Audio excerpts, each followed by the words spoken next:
Aikštėje Vilniečių duetas Justina Rečiūnaitė ir Karminė Liukstėje. Gerbiami žiūrovai, dar viena sportininkė nepaprastai amžiaus, jai tik 13 metų, tačiau ši sportininkė jau dalyvauja sėkmingai nacionaliniuose turnyruose ir, kaip matote, ir tarptautiniuose turnyruose jau meta iššūkį ir suaugusiems taiteliams.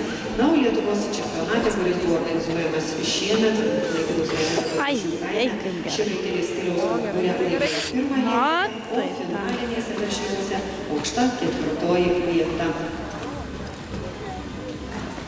Suk! Raginam. Nu.